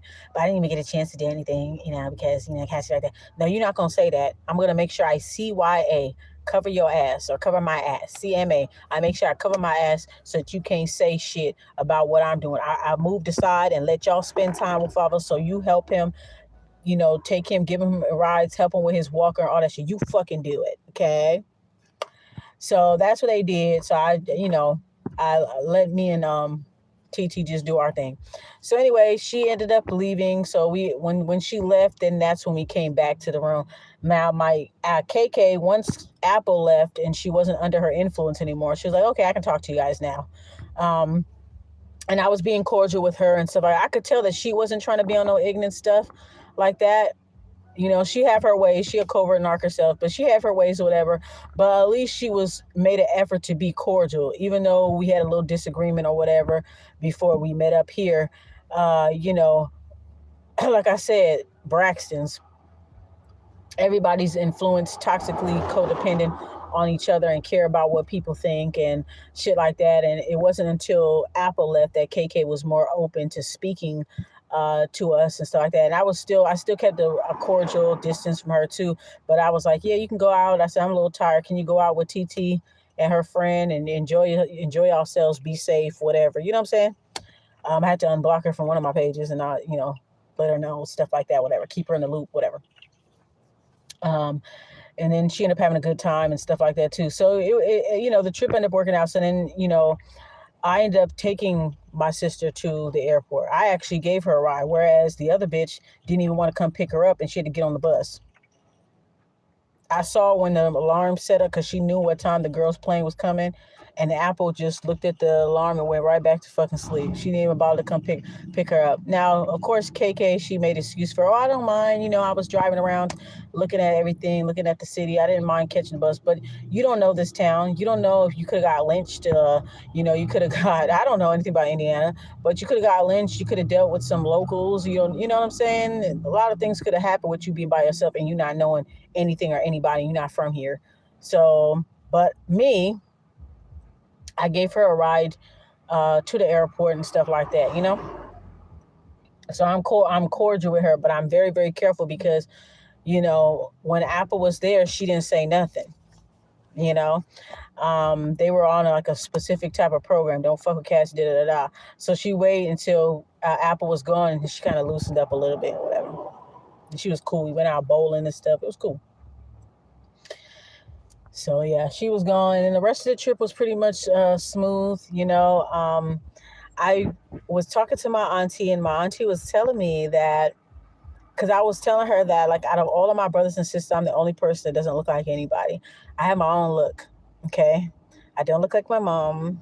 Don't look like my dad. Well, I kind of have I do have his forehead. That's for damn sure. Okay, I do have his forehead or whatever. Me and my oldest brother, we're kind of like a little bit lighter than the rest of the family. Cause my daddy's light skin, not super light skin, but he's there, kind of like Will Smith color, light skins. And then my mom is chocolatey, and everybody looks like either one of the parents or both of our parents, and I'm the only person that doesn't look like it. So I always felt like kind of like weird, like maybe that's the reason why, because I don't look like everybody else. I didn't grow up with them, and on top of that, I don't look like them. Now, when I was little, they said I used to look like my oldest brother, and they used to be like Lenege Junior, Lenege Junior. That means in Garifuna, you look like him. You look like him. So they would always call me Lenege Junior when I was younger. um, Garifuna people. Shout out to the Garifuna community. If you watching this, Garifuna Nuguya over there. Anyways, so anyway, so my auntie ended up telling me that I looked a lot like, or I resemble my dad's grandmother, who he was very close with. Now, notice I was very close and raised with my grandma, and my dad was the same way. Okay, and she said that I looked like his grandma. Her name is Felipe Flores. I gotta say her name, Felipe Flores. Felipe Flores. They said I look like her because I'm the only person that has big breasts. No, on my mom's side, big breasts don't run on my mom's side. And on my dad's side, nobody has abnormally large breasts. I probably have one cousin that had large breasts, but when I came around, everybody was like, wow, you know? So I'm literally the only person that has abnormally large breasts in my generation. So I was wondering about that. And then, so my auntie said, you look like our granny Felipa. Felipa was very close to your father. She called your father boss man. She was the apple of his eye. I mean, he was the apple of her eye and stuff like that. And I was like, wow, I was like, great. I guess I feel like I do look like somebody, perhaps I'm her reincarnate or something. Maybe that's the reason why my father's so cool and so close. And maybe Felipa Flores, maybe she came from the same star system we did because she took a liking to my father and she felt like my father was special and she protected him and loved him, doted on him. And that is like our relationship. So I was happy to know that I look like her, and in some way, my resemblance is like a reincarnation or something. But I definitely feel like she may be from the same. She may be galactically linked with us as well. And I was happy and to know that. I was like, cool. So I said, now I have an authority. Now uh, now I get it. It makes sense. And me and my father are similar. So I'm like, wow, this is great. And then another tidbit that I found out is, okay, I was buying him camphor oil. You guys know I love camphor oil. I go through camphor oil pretty much very, very fast. I was using camphor oil on my father to help him because, he would have like bouts where he would kind of like bring up things from his trauma and he would speak about it and stuff like that. And he would get himself kind of worked up. And as soon as he gets off of his rants, he's chill, he's cool, he go to sleep and stuff like that, right? And so, I decided to buy him that. And I put some on the back of his neck because even when he saw Apple and KK, he was bringing up some shit that they had did to him back in the day. So some of this stuff is still, excuse me, some of this stuff is still affecting him. And lower down, Kari. Some of the stuff is still affecting him, and he kind of brought it up. And Monty was like, there's something about, I don't know, something that they did to him. Like I said, they used to kind of like mistreat him, act like they was embarrassed by him because my father's very eccentric, and stuff like that. Mental illnesses and things like that run in my family on both sides and stuff. And I felt like they was ashamed of him, or they decided to listen to their hood friends, everybody else outside of him, motherfuckers that don't even know who they fucking daddy is and shit. You know what I'm saying? That secretly don't like y'all, secretly jealous of y'all, and y'all sitting there taking everything in, trying to be validated, trying to like feel validated by some people that don't give a fuck about them. He brought up some kind of incident that happened back in the day, and I felt him about to say something, so I took some camphor and I put in the back of his neck like this, and then he looked at me. He said, "Ha ha ha ha ha, ha, ha," like that, like, "Oh, you got me, my daughter. Okay, all right, I'll calm down." So anyway, I bought him a camphor oil from the Botanica Ana. And I said, here, Daddy, this is a good analgesic, but it's also a spiritual cleanser. I want you to rub it on your feet, your joints. I bought him an ankle brace for both ankles. I bought him a knee brace for both knees and told him to rub himself down. He started doing that. and he started getting better. He started moving around better. Now, just before I left, my daddy wasn't using no fucking walker. Okay. Mm-mm. He was not using no motherfucking walker. He was a Texas Ranger by the time we left. Okay, he wasn't even using a walker. The day, like 2 days before I left, he was already he got better so quick, and it was cool because I did a reading about it. I did a reading about it, and I had gotten about his health, and I had gotten what did I get? I think I got the World card, and I got the Ace of Coins in a health reading, which is great. The World card when it comes to health has something to do with picking up new routines, a new exercise routine, a new healthcare regimen, this, that, and the third. Ace of Coins in a Ace of Coins Ace of Coins, when it comes to upright, when it comes to a health reading, means it's going to be a speedy and fast recovery. So he had a very speedy and fast recovery. I used the Grabavoy number of 19751, and I had my auntie write it down while he was in the hospital and put it behind his pillow. You feel me? I did spiritual work for him. I lit a guardian angel candle and a health candle for him before I left. I did the meditation thing. I was sending my father lots of energy. I was doing a lot of healing work for my father, which is the reason why I, didn't do readings for a while and stuff like that. So anyway, damn, I've been on here for a minute. Anyway, so I'm almost about to wrap up. So anyway, so his health completely turned around like a huge 360. He was driving again. I said, "Are you cool to drive? You ready to drive, Dad?" He was like, "Yeah." He started driving again. He gained weight because he was at the house with the auntie and them, and I was buying him food, buying him coffee. My auntie was cooking really nice meals, and he started to gain his weight again. I think he gained, and within 3 weeks, I think he gained about at least 10 to 15 pounds. His face started getting fuller, and he started to look like my pa again. He started to look his usual self. You know what I'm saying? Zeke is back. You feel me? So I felt so much better about leaving yesterday because he was back to driving his own car. He was able to get up and down the steps because I was so worried. I was like, oh my God, I don't know how long I'm going to be here, how long I can be here. I was like, maybe we should move all his bedding and stuff downstairs so he doesn't have to go up and down the stairs because I was worried about him being a fall risk, and I didn't want him to fall and be stuck there for days because it's not good for older people to fall. They can't take falls like how us younger folks can take falls. And even my aging ass, I'm scared to fall too because my fucking ankle bitch. I'm scared to fall my damn self. So I know for older people, it's important for them not to fall because their health can decline rapidly if they have a really bad fall, especially like down the stairs and they laying there for days and shit. Fall, I can't get up. That kind of thing.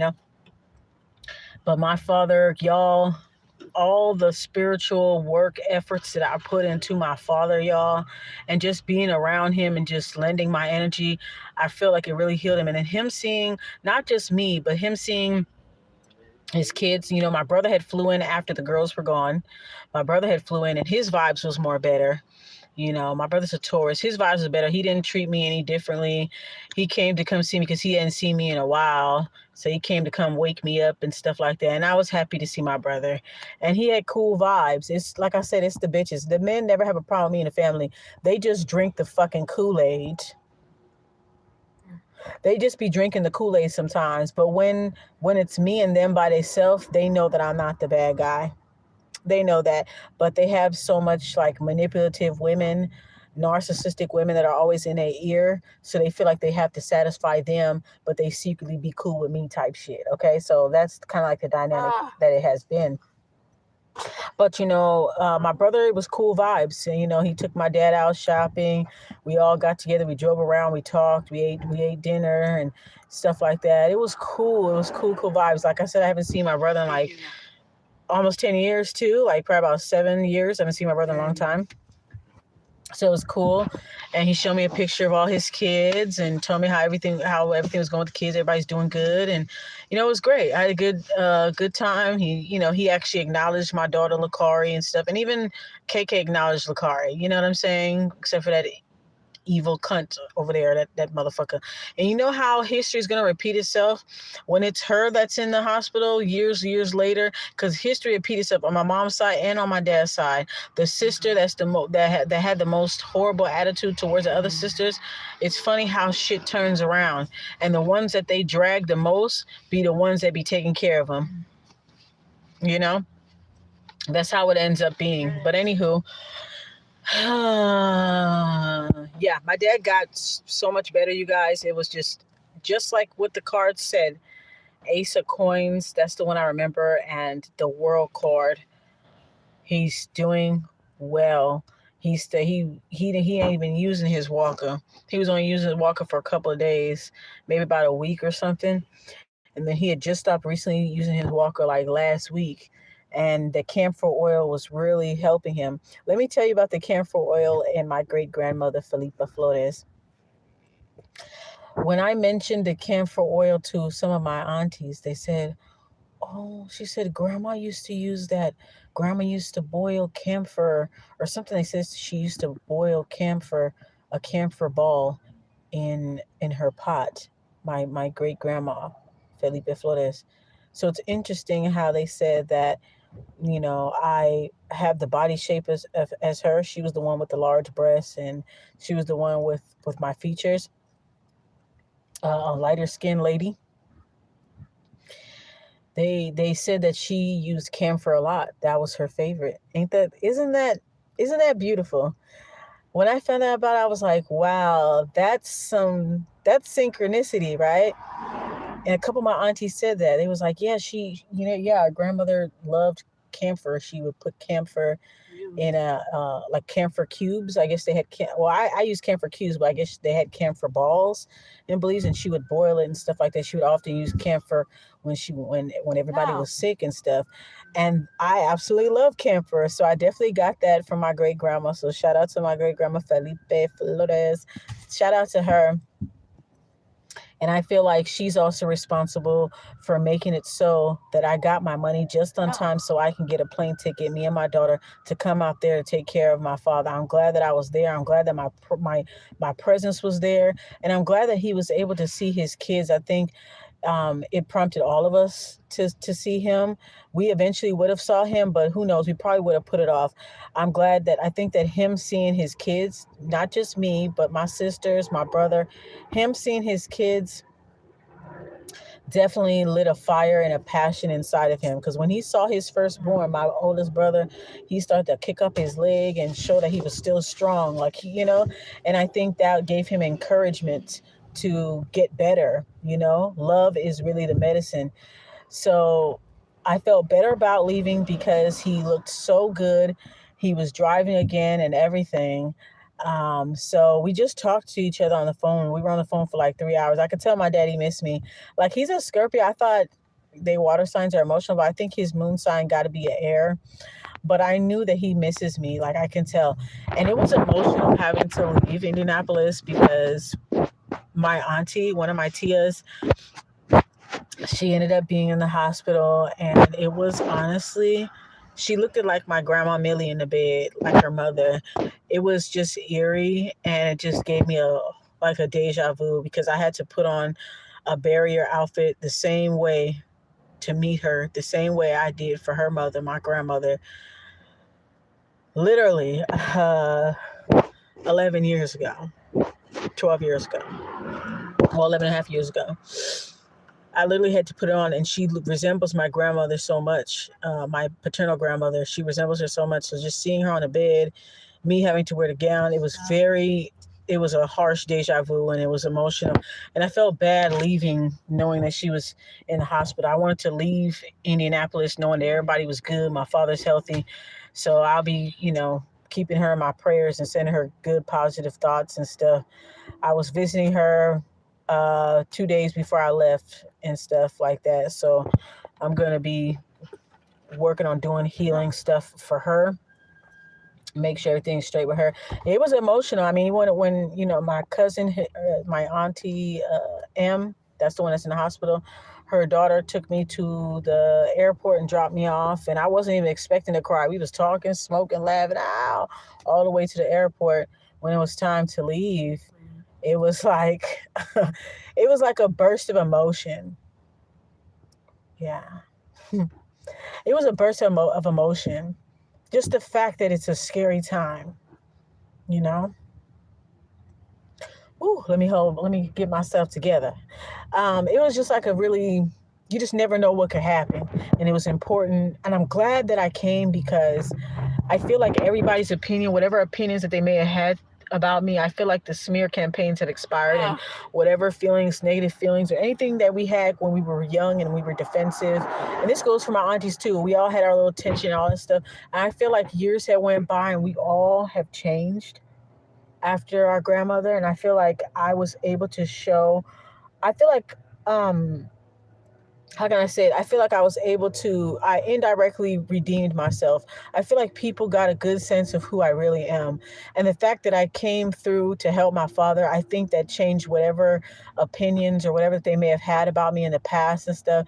I let that all go and focus on the main goal. And I think they have a newfound love and respect for me as I do them. So just when we were leaving, it was a burst of emotion. I hugged my cousin. I said, I love you. Whew, sorry. I hugged my auntie, because it was just a scary time, you know. Oh, hold on. It was just a scary time because, our aunt was in the hospital and, it's just weird. It's just weird. And I hate to leave with something like that because I came here because my father was in the hospital and now I'm leaving and his sister's in the hospital. And it's really fucking scary. You know what I'm saying? And so she's still in the hospital. So, send her positive thoughts. And I'm going to be doing my little work, the same work that I did for my daddy. I'm going to be trying to help her and get to the bottom of what's going on with her situation because there's something going on with that. I'm gonna get to the bottom of it for sure. But yeah, I definitely, enjoyed the trip. I'm happy that I did this. Like I said, there's a newfound love and respect. I think whatever that they might have heard about me for years or whatever, I think that when I came, I accomplished the goal. I made sure my father was straight. He was back to optimal health, driving, walking, gaining weight, moving around, boom. And I think that changed their opinion. Whatever opinions they did have, I feel like it did change. It did definitely change. It definitely changed how they looked at me, and they said, you know what, Cassie's solid. She's cool peoples. I understand her. I hugged my cousin. I cried. We both was crying. I said, I love you. I love you too. It was very emotional.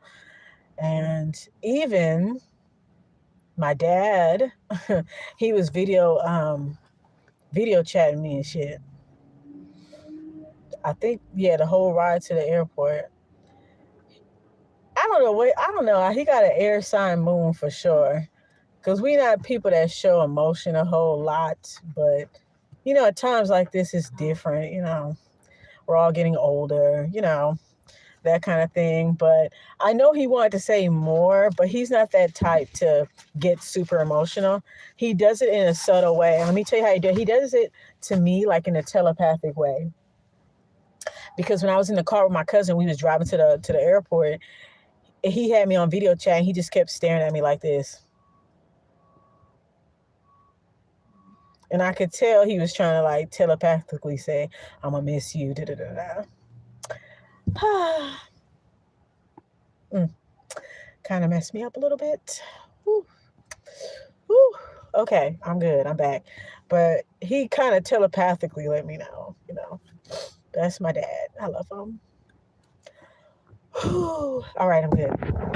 All right, guys. So, yeah, that pretty much sums up my video. I just had to tell you guys, the dreams and things that, I was having and how I was able to stop a situation from getting bad because I really thought that I was going to have it out with my sisters and things like that. And they were trying to shoot bad energy at me, but they couldn't. I was very much protected. Even she caught herself kind of like low key, kind of talking to me indirectly on her last day because whatever, I just kept, being kind. And after a while, people will feel bad and try to be so like indirectly cordial or whatever because they see that whatever tactics they was using to try to to try to make you jump out of character, it's not working. You know, I had a bigger purpose that was way beyond ego and personal feelings and imaginary beef. It was just it was a goal is about her father. It ain't about nothing else. You know, it would have been better if she would have addressed things like, oh, you know, I was upset towards you because blah blah blah. I heard you fought KK. I didn't like that. Da da da da da da da da. Like it would have been better. But people in this family, especially women, they're not used to like just saying stuff. Everything got to be like high school shit. They're not used to just like letting people know where they stand with them. They'll pretend and act like they fucks with you, but they don't. It's like stuff like that. But I'm glad I took a trip. Like I said, you know, I feel like everybody has a newfound love and respect for me, and I have a newfound love and respect for everybody. So now I know this was a very healing trip, not just for my father, for me coming out here, but it's a healing trip for me. It's a healing trip for my daughter. They were nice to my daughter. I felt genuine love. This was a better trip than the Atlanta trip. This is a better trip. The energy was so much more genuine, clean, beautiful versus the Atlanta trip. I made the Atlanta trip the best that I could because, you know, that's what I do. I'm an alchemist. But I could say this time around, being around family on my dad's side in Indianapolis, it was just a better trip, better vibes, everything. Even for my cousins, I didn't even get a chance to hang out with. All the vibes was just, it was different. It was better. We all gotten older. We all gotten mature. I could tell who gotten mature and who haven't gotten mature. I could tell who evolved and who hasn't evolved. And I could honestly say that everybody there has evolved. Everybody was, you know, is at a different point in their life. Nobody, you know, we're not as young and defensive as we were before, you know, sizing each other up and all this stuff. We're not on that no more. And it was just a beautiful trip. Way better than the trip that I had, like what I had to deal with the first day of that trip in Atlanta. But I felt like it was great. You know, I felt like it was something that it was a trip. This was a very healing trip, and it gives me gratitude to and it lit a fire in me because now I can work hard. I had some great talks with all of my aunties. Shout out to all of them. Tia H, Tia M, who's in the hospital right now, Tia D, Tia B. I even talked to my Tia J on the phone. She live in Detroit. I'm definitely gonna be coming back out to the Midwest in August because I'm definitely want to go to Chicago, and that's like an hour and a half away from Indianapolis. So, and I definitely gonna go to Detroit to go visit my auntie, and then we're gonna try to go to Canada, honey. Yes, because she stayed very close to Canada. So I'm making new connections, and I definitely did get the 10 of Cups because I was wondering how the trip was gonna go, and I did see, you know, some stuff about, and now I know that it was coming from, you know, my sisters or whatever, but it ended up being a 10 of Cups because it was emotional when I left, you know. I've been out there for 3 weeks. I done got used to everybody. I got used to driving the streets of Indianapolis. I kind of low key know my way a little bit. So I'm like a honorary Hoosier. That's what they call the people. I was saying Hoosier, and everybody was like, nah, it's Hoosier. I was like, my bad. Sorry, I'm not from here. But I like to say I'm an honorary Hoosier. That's what they call the Hoosiers, the natives, Hoosiers. I'm an honorary Hoosier. I know my way around 30th Street, Martin Luther King, 29th Street, Ethel. I know my ways around Lafayette Road. Okay, so I know a little something, something. 'Cause I was driving them streets, driving my daddy like driving Miss Daisy. And, you know, now he's driving himself. So, yeah, this trip has been very, very healing. And now I know moving forward that if anybody on this side of the United States tries to talk shit about me to our you know, anybody that's on some fraudulent-ish on the LA side that try to call Indianapolis and talk mess about me, now everybody's going to be like, nah, that's not the Cassie that we experienced. She cool as fuck. Now everybody knows that I'm a solid motherfucker now. Now people are realizing that whatever it was, that it was wrong, that it was false. So now if they hear anything, they'd be like, nah, that's not the Cassie that we got acquainted with, that we got to know. And now I know you lying on her, you know? So anyways, guys, I'm going to get up off this video. It's been great chatting with you guys. I've been meaning to get on here. The next video I'm going to drop is going to be the dream that I had today. I've been on here for an hour and a half already. I'm going to do a video on that. I just thought it was really great. It was a lot of synchronicities. I saw a lot of angel numbers, a lot of 1111s, a lot of 1212s, a lot of 1010s, a lot of 444s, a lot of 333s.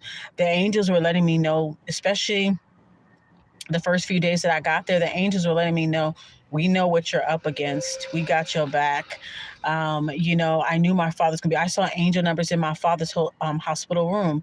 I saw angel numbers in my auntie's hospital room before I left. 32222. I saw a lot of angel numbers. She's being protected because there may be imminent type of danger around her, indirect danger that I can't quite can't quite put my finger on, but I'm going to confirm it. But I feel like, let's see. Sorry, this got dark. The phone got dark.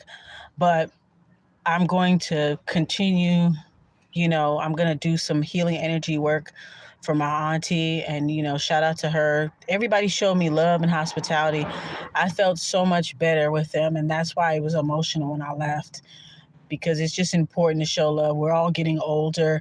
Our parents are aging. This is the time to reconnect. It makes sense now why I saw the 10 of Cups, how the trip was going to end. The very last card was the 10 of Cups, and I see it now. So I'm glad that I'm thankful to make reconnections, and I'm glad that people were able to see me for who I really am. I'm thankful for it. Alrighty, guys. So I'm going to get back to what I'm doing. And, this is me and my daughter's first day back. This is our first drive. I missed my car, Blanca Haruti Extravaganza, from the House of Extravaganza. This car is an entity. I do believe my car has a soul. And I miss my baby. I miss you, girl. I gave her a hug as soon as I got out my cousin's car when she gave me a ride home. I went and I hugged my car. And I got so many funny looks, but bitch, you don't understand. I love this car. And, I was happy. This car shows up in my dreams to protect me. When I want to leave and I'm in a certain dream scene that I did not, I'm like, what is this? My car would come, like, come on, bitch, let's go. And I would hop in that motherfucker and we gone. My car helped me escape some weird situations when I was in different dimensions. My car would literally come. Blanca would literally come to come save me, to come help me. She would literally come save me, come help me. So, yeah, this car definitely is a spirit. This car has protected me from any car that I'm in. I put protection in my car and it becomes an entity. It protects me, for anybody who's trying to hurt me or whatever, like, crazy drivers. I also want to thank the city spirits of Indianapolis. Okay, I want to thank the city spirits because I was able to drive safely. They have a lot of one ways. The city has a lot of one ways, so you're going around in circles a lot. It's a circle city, Indianapolis. So if you miss one turn, you got to go all the way around. If you use maps, they'll make your ass go all the way around, go through the 65 South, 65 North, and just go all the way around. So I learned my way around, learned the shortcuts and stuff for my family and shit like that. And, I want to thank the city spirits, 147:47 on the clock. I want to thank the city spirits for making sure that I was safe. I want to thank the city spirits for taking care of my family while they're out there working and surviving, keeping them safe. So I definitely do want to thank those spirits for making sure that I had a decent time, that I was safe. Even when I went out by myself, I went out at nighttime. I never had any crazy, and I was in the hood too. I never had any, crazy encounters or anything like that. I was completely protected. Shout out to my cousin's friend, Mr. Summers. He's a dude from Chicago. He was really solid, really cool, very cool, classic guy. I like when people are very like old school and very direct, and even though his ass kept calling me a wench, little motherfucker. Anyway, he was cool as fuck. Different vibes, you know what I'm saying? Chicago niggas, they just got a totally different vibe. Like, you could tell they very classic, very, very, like, kind of respectful, because he made sure I didn't pay for nothing. And when we went to the fucking bowling alley, I was going to the ATM. He's like, what you doing at the bowling? He's like, what you doing at the ATM? What you doing? What you about to do? I was like, I'm about to get some money out the ATM. What you doing that for? I got you. What you doing that for? I was like, damn, okay. I'm not used to that because, no shade, but it's the truth. These LA niggas, they different. And I told him that I was like, they different. You know, they expect, and I'm not saying all of them, but collectively, they expect for women, black women, to bend over backwards for them, and they won't even do that for us. Like we would account. You know, I'm used to always paying for everything and doing everything, and I'm not even that type of bitch. I'm talking about just for myself in general, going out. That I don't ever try to assume that a man is gonna pay for me because that's just how these niggas are out here. You gotta, you know that, you know what I'm saying. They like to use women and stuff like that, and you just become chronically independent, and then they turn around and complain that you too independent. So I was like, I'm sorry. I said, I'm, you know, where I live at, the men, they're not like you. They're not built like you. He's the type of person where it's like, he likes my cousin a lot. They're very cute together. He likes my cousin a lot. So he's like, whoever my cousin care about, I care about. If I'm gonna look out for this girl, I'm gonna look out for her cousin, her peoples that's coming from LA. I'm gonna look out for them. He was like, don't you dare take out your wallet in front of me. I was like, I'm sitting by the ATM like, okay, sure. I was like, okay, cool. But yeah. But anyway, it was cool. I enjoyed myself and stuff. And yeah.